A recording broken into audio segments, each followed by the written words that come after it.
In this video, I am going to show you how to do front pull-through braids. I'm going to offer some tips and tricks on how to get a clean pancake pull-through braid, as well as show you how to take the style out at the end of the day without damaging the hair.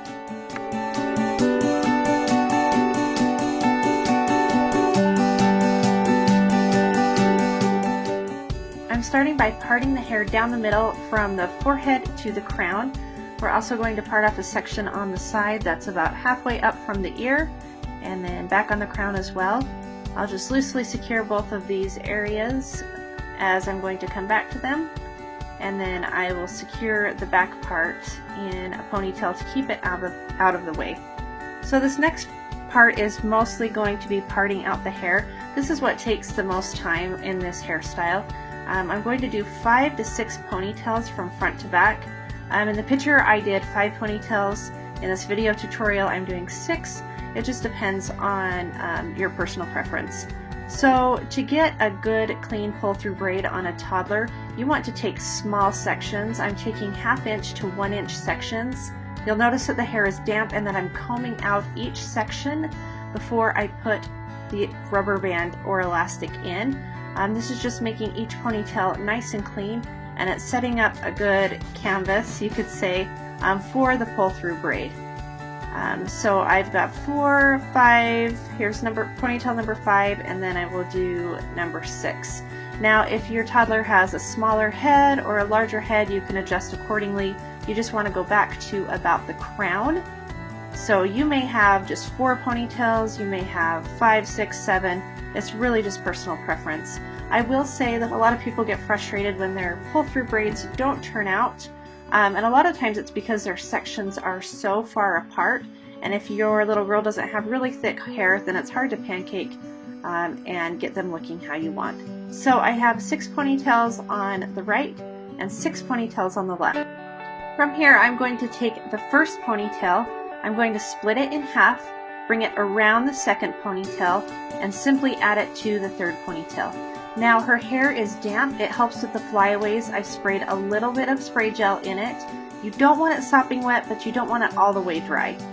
So I'm just going to simply add an elastic here, and then to get a really cute pancake look, I'm going to sort of feather the hair.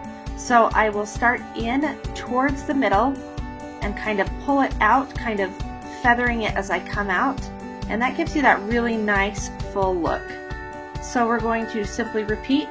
I'm spraying a little bit of spray gel and water, and actually in that bottle that you just saw is water right now, even though it looks like spray gel. So second to fourth ponytail, attach with an elastic, and then we're just going to kind of feather it out. So I'm going to start kind of towards the center and just pull it out as I go.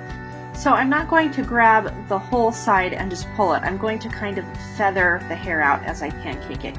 You want to pancake each section as you go. It's not going to work if you wait to the very end and then go back and try to pancake it at the very end. So kind of feather it out, and then as you'll see I'm spraying a little bit of water again, splitting it in half, and then adding it to my last ponytail.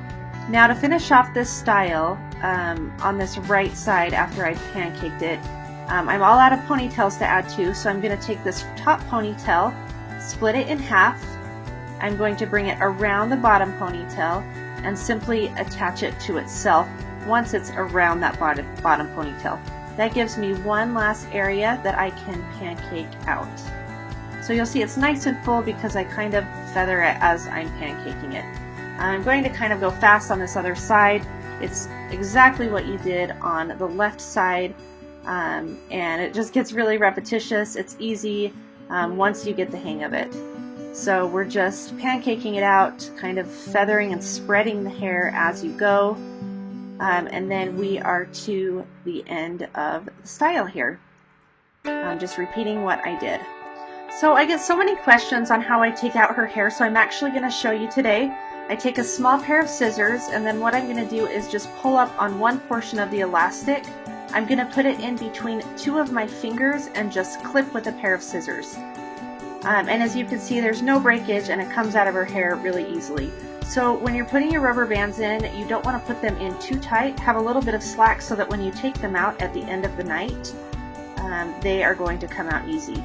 Now I pull it away from her head because I don't want to accidentally get a few hairs in with the scissors. I know some people use a seam ripper, but I like to pull it up and away from the hair so that I ensure that I'm not going to clip any of the hair.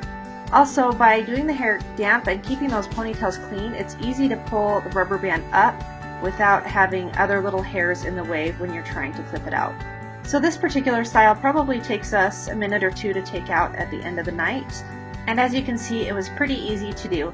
So here's a recap of our look that we did today. We hope that you enjoyed it. If you did, please give us a thumbs up. Don't forget to subscribe, and we will see you next week.